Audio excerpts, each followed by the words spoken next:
Saludos. En este espacio de debate vamos a tratar dos teorías importantes. En la teoría de la modernización está Evelyn Puetate y Jenny Parapi.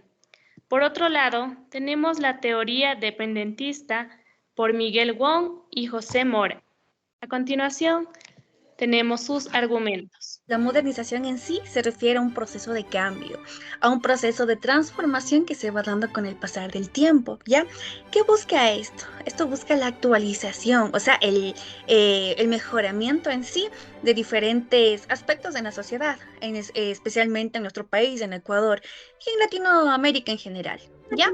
Tanto puede ser en términos económicos, puede ser en temas políticos, sociales, culturales incluso, en donde esto busca adaptarse a los desafíos y demandas, obviamente, de la época actual. Hay que tomar en cuenta que estamos en un pleno siglo XXI y las cosas van cambiando. O sea, ahorita las tecnologías van evolucionando todos los días. Así que uno no, o sea, siempre aprende cosas nuevas. Ya, en el contexto de América Latina, la modernización implica superar las limitaciones y desafíos históricos. ¿A qué nos referimos con esto? A todo lo que ha venido, o sea, a todo lo que ha conllevado a nuestro pasado.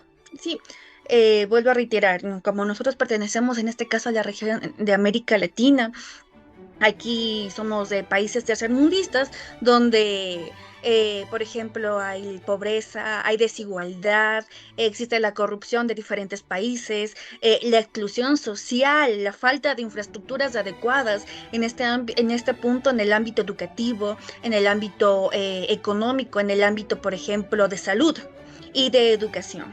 ¿Ya?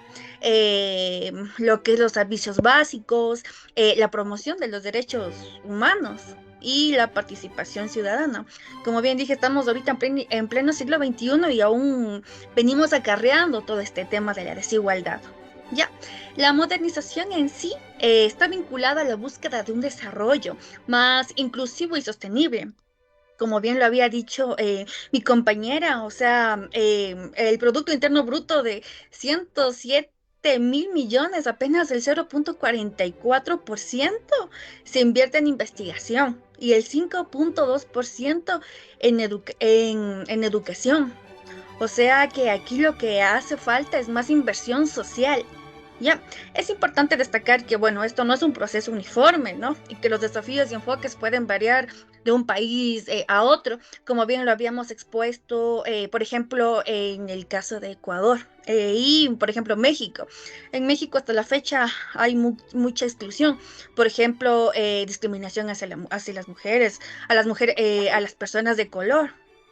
Ya, tomando en cuenta de que, por ejemplo, ahí está en América del Norte, o sea, hay mucha discriminación en sí, ¿ya? Es fundamental que todo esto se lleve a cabo de una manera sostenible y obviamente respetando la diversidad cultural y los valores propios, en este caso, de cada país. En Ecuador, por ejemplo, tenemos al Yasuní que lo cuidamos, pero aún así, o sea... Nosotros lo que buscan sí es promover un desarrollo auténtico para preservar esos lugares. Ya, en este caso también, por ejemplo, lo que busca la modernización en la actualidad es de promover políticas, es de programas que mejoren la calidad de vida de los ciudadanos, que reduzcan la pobreza, la exclusión, que es un tema que hasta la fecha no se ha dejado de hablar, y sobre todo que fomenten la equidad social. Ya. Cuando nosotros, por ejemplo, hablamos de una sostenibilidad ambiental, en este caso el ejemplo del Yasuní, la modernización en sí debe tener en cuenta que es una protección del medio ambiente. Sí, esto implica adoptar, por ejemplo, prácticas políticas que promuevan un desarrollo sostenible, una conservación de los recursos naturales. En este caso, por ejemplo, en cada ciudad del Ecuador hay varios edificios, ¿no? Que, por ejemplo, no los pueden votar porque son patrimonio cultural. Ya, en este caso, volviendo al tema del Yasuní, la mitigación del cambio climático y la preservación de la biodiversidad, ¿a qué me refiero? Que esa zona no debería verse afectada por estos cambios. Ya, En la modernización en sí es un proceso profundo, ¿ya? Que busca, como bien se había dicho, actualizar, transformar, cambiar varios aspectos de la sociedad para así promover un desarrollo económico, social, participación ciudadana, y eso. Para que, o sea, con el objetivo en sí de construir sociedades más justas, más equitativas y obviamente prósperas, porque esto no es solo, por ejemplo, Ecuador, sino en sí es a toda la región de América Latina. La modernización es un proceso socioeconómico de industrialización y tecnificación. A diferencia de la modernidad o del modernismo, esta teoría surgió en la década de los 50 y 60 en respuesta a la batalla ideológica que se liberaba entre el capitalismo occidental y el comunismo. Dicha teoría sostiene que el desarrollo social y político de los pueblos ocurre en el cambio de racionalidad de una sociedad basada en efectos de una sociedad basada en logros individuales. La modernización, tecnología inteligente te va a ayudar a automatizar muchos procesos, sus herramientas, a potenciar el funcionamiento y eficacia de la empresa, permitiendo a los colaboradores desarrollar sus actividades de forma más efectiva. La dinámica en el mercado crece cada día, por eso es necesario invertir en equipos y tecnologías de desarrollo. La competencia se basa en este punto, es fuerte en el resto de países, es así que solo se alcanzará los mismos estándares de calidad adquiriendo dichas tecnologías. Dentro de nuestro contexto aplica la teoría de la modernización. Es lo más adecuado, ya que solo esta nos ayuda a enlazar la tecnología y la educación y así crear fuentes de empleo, más fuentes de empleo y una educación de calidad. Dice, imagínate que en este país en educación no se invierte mucho. El Producto Interno Bruto genera 107 mil millones de dólares y apenas el 44% se invierte en investigación y el 5.2% en educación. Es importante invertir en tecnología y en educación para poder salir, porque se puede, si un país no avanza, no crece. Ahora damos paso a José Mora con Miguel Wong con las teorías dependentistas. Para iniciar hablando de las teorías dependentistas, debemos entender que nació de las luchas sociales en América Latina en los años 50. Entre sus características principales es que promueven cambios colectivos, además de que las acciones de comunicación nacen desde la comunidad y no para la comunidad. Entonces, partiendo de esto, yo creo que se debe pensar en las demás personas, más no de manera individual, porque es importante de que todos tengamos una oportunidad. Si no, al estar pensando de manera individual, van a existir problemas en el que la gente, por querer tener un beneficio, va a querer sobresalir por encima de los demás. Entonces, la solución inicial sería por medio de la comunicación para el cambio social, ya que con esto existe un debate y un diálogo para que realmente exista equidad y justicia, al menos para que ahí sí la meritocracia sea realmente una oportunidad para que todos tengamos y que no sea excluyente por, yo qué sé, por una clase social o por diferentes factores que se pueden ver en el ámbito laboral. Y de este modo puede existir un bienestar social, ya que pueden mejorar programas de servicio público como la educación y la salud. Y yo pienso que con este punto, al menos con esta solución, se puede disminuir el dato que se trata sobre de que nos toma cerca de 9 generaciones para poder salir de la pobreza. Para complementar un poco la parte que acaba de mencionar José, les voy a hablar sobre el ascensor social. En Ecuador, al igual que en otros países, el concepto de ascensor social se refiere a la capacidad de las personas para mejorar su posición socioeconómica a lo largo de sus vidas, especialmente a través de la movilidad económica ascendente. Sin embargo, la existencia de un ascensor social en un país no es un concepto binario, sino que depende de múltiples factores y su evaluación puede ser compleja. En general, tenemos factores que influyen en la existencia de un ascensor social en un país como Ecuador, que los principales son los que les voy a mencionar.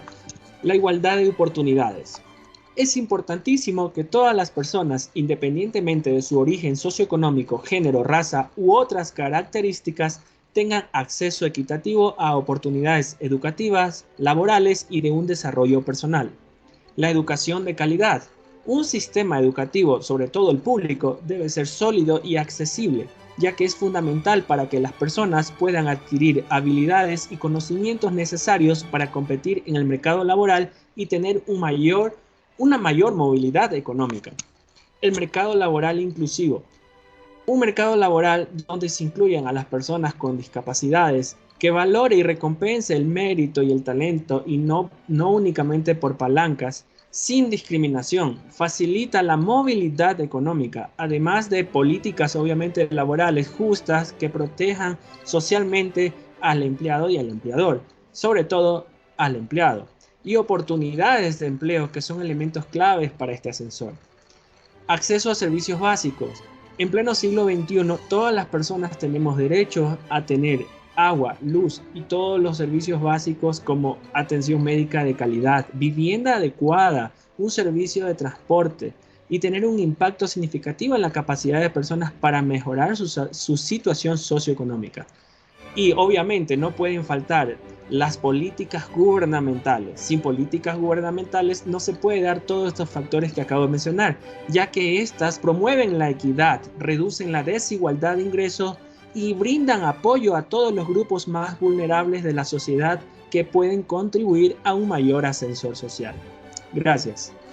Una vez escuchado estas reflexiones, pasamos a ver la interpelación de los participantes. Mi estimado José, ¿la meritocracia nos vuelve individualistas o aporta a la equidad social, según el tema del que usted acaba de hablar? Hablando al menos aquí dentro de la región de lo que es de América Latina, la aplicación de la meritocracia a menudo puede ser problemático debido a las a las desigualdades que se presentan y la falta de igualdad de oportunidades. Si no se abordan estas barreras estructurales de la meritocracia, puede perpetuar las desigualdades y fomentar el individualismo, ya que por querer buscar un beneficio, la gente es capaz de pasar por encima de los demás. Eh, entonces no existe una equidad social. Y esto es crucial ya que la meritocracia se acompaña de políticas públicas inclusivas, también inversiones en educación que sean de calidad, programas de capacitación y acceso a oportunidades laborales justas para que se pueda promover esta equidad que se busca. La meritocracia no es favorable, porque desde mi punto de vista, gracias a esta meritocracia, en el gobierno de Rafael Correa, muchos estudiantes salieron becados y salieron a estudiar al exterior. ¿Por qué? Porque hicieron méritos para ganarse esa beca. Entonces quiere decir que sí sirve la meritocracia. ¿Existe? Pues se puede hablar que sí existe en la educación, pero si hablamos en el ambiente laboral no se va a ver esto, ya que existen contactos, existen palancas. Entonces, si tú hayas sido en tu historial que constes como becado, que tengas un buen título, si tú te encuentras con alguien de una clase alta, al menos si tú te encuentras de una clase media o clase obrera, no vas a tener la misma oportunidad con alguien que es de clase alta si no haya tenido becas, pero que sí tenga la misma oportunidad de estudiar. Entonces, lo que se debe hacer es que tenga una misma oportunidad entre todos. Mismo, no que se vea estos factores, estos pequeños factores que se ven, al menos en el caso de que se habla de las clases sociales. Pero yo te voy a poner un ejemplo, ¿no? Verás, a veces muchas personas tienen las mismas oportunidades, pero hay gente que en realidad está acostumbrada a vivir pueden ofrecerle un empleo que le ayude a salir de la pobreza, pero tal vez su pensamiento, por eso es importante cambiar el pensamiento de la persona en sí. Su pensamiento dice, no, es que no voy a poder, pero ni siquiera lo intenta. Entonces, yo creo que ahí está mal, porque yo creo que depende de ti prepararte, porque algún día va a haber una oportunidad. Y si no estás preparado, no vas a poder aprovechar de esa oportunidad. Bueno, en teoría es así, pero al rato de hablar en la realidad se excluye, entonces, haz de cuenta que en la realidad existen personas con un título, yo que sé, ingeniería, o alguien que es arquitecto, no encuentran, no encuentran plazas de empleo, al menos si se encuentran no es con un sueldo apropiado al título que se tiene. En cambio, alguien, yo que sé, de una clase alta es más probable que tenga contactos y puede ingresar, porque básicamente es así. Si yo quiero superarme, tengo que batallar. No puedo quedarme esperando que el gobierno me lo dé todo y que me acomode la vida y que ahí vamos. Tengo que ver de dónde saco. O sea, si no es de un lado, tiene que ser del otro. Tú puedes ser por tus méritos propios, puedes llegar a alcanzar las becas que tú quieres, las maestrías que tú quieres, viajar por donde todo el mundo que tú quieras por mérito propio tuyo, es tu nivel, de tu capacidad intelectual. Pero si bien es cierto, en lo laboral no siempre vas a poder tener esta realidad, porque ahí sí influye mucho los contactos, los conocidos o los apadrinamientos. Son las realidades sociales y no podemos alejarnos de estas realidades sociales. Lo que nosotros te estamos poniendo en práctica es cómo debería funcionar en teoría el sistema, más allá de cómo funcione o cómo las personas lo ejecuten o lo pongan en práctica. Tiene una persona de clase obrera en este caso, o sea, con igual educación que una persona de clase alta, las mismas oportunidades de inserción laboral y desarrollo profesional en nuestro país. ¿Sí? En teoría debería tenerlas, pero en teoría debería tenerlas en todas las condiciones laborales. Incluso cuando te contratan deberías tener seguro social, décimos y todos los beneficios habidos y por haber. Es la teoría, pero lamentablemente depende de los gobernantes de turno y eso se aprovechan muchas veces la empresa privada para hacer sus malas prácticas. O sea, te ponen contratos de prueba que te pueden despedir fácilmente, donde incluso no te pueden afiliar. Cosas que son elementales derechos de los ciudadanos, de las personas, que eso ni siquiera no depende ni de nadie más. Es derecho legítimo de cada ciudadano. Es la práctica, es la teoría, pero que en la práctica no se cumplen y no siempre es por eso le digo, es por los gobiernos de Estado, porque son los gobiernos los encargados de momento, pero son los gobiernos los encargados de que estas políticas públicas se cumplan a carta cabal, se cumplan con un ministerio de trabajo en lo laboral que esté pendiente no solo del empleador, sino del empleado, que él esté gozando de las condiciones y de sus derechos. Eso. Entonces, por esto es importante que el dinero del petróleo se invierta en educación, para así generar profesionales de calidad, para así obtener la igualdad que todos queremos. De hecho, el Estado debería tener una inversión social muy fuerte siempre a lo público, ¿no? En comparación al gobierno de Rafael Correa, con los actuales gobiernos que hemos tenido, hemos visto una disminución de esa inversión social tanto a lo público, ¿no? Tanto al sector salud, a la educación y a los demás sectores. Pero no deberíamos únicamente depender de estos ingresos del petróleo. Alguna vez se mencionó el tema del cambio de matriz productiva. ¿Qué era el cambio de matriz productiva? Precisamente allá no depender de estos recursos fósiles que, aparte de que contaminan al medio ambiente, porque estamos generando vehículos, máquinas, generadores de CO2 todo el tiempo. Entonces también debemos tener otros ingresos, como puede ser la energía que se planteó, que tenemos muchos recursos naturales, de fuentes de agua que pueden producir energía y se puede vender energía, exportar energía. Parece chistoso, pero sí se dio eso incluso con otros países. Es más, antes de que tuviéramos este exceso de energía, nosotros comprábamos energía a otros países. Entonces, también se puede hacer el cambio de matriz productiva como lo hicimos alguna vez. Un país que fuimos antes del petróleo, éramos un país productivo, agricultor. Nuestros ingresos dependían del cacao. Entonces, alguna vez fuimos un país cacautero que no dependía del petróleo precisamente. Tuvimos la opción del turismo, podemos explotar el turismo y ya nos dimos cuenta que el turismo también vende, da buenos réditos al país. Entonces, esos son los cambios de matrices productivas que necesitamos que generen ingresos y que los ingresos no sean solamente para pagar deuda, sino que también sean para inversión social pública, para tener una buena educación, una salud de calidad y todos los servicios básicos de calidad como todas las personas nos merecemos en este país.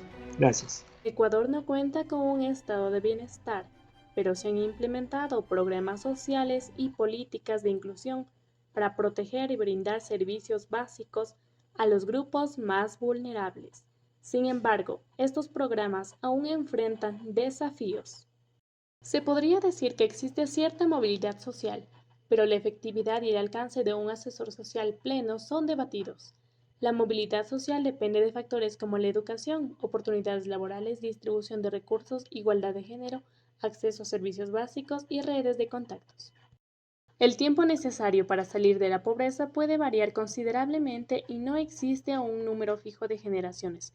Depende de factores individuales y estructurales, como el nivel inicial de pobreza, acceso a oportunidades, políticas públicas y movilidad social. La meritocracia busca recompensar el mérito y el talento individual, lo que podría motivar la competencia y el desarrollo personal. Sin embargo, si no se establecen políticas y medidas adecuadas para garantizar la equidad de oportunidades, la meritocracia puede contribuir a la desigualdad y al individualismo, dejando rezagados a aquellos que no tienen acceso igualitario a recursos y oportunidades. Agradecemos cada una de las intervenciones en este espacio y nos vemos en una próxima.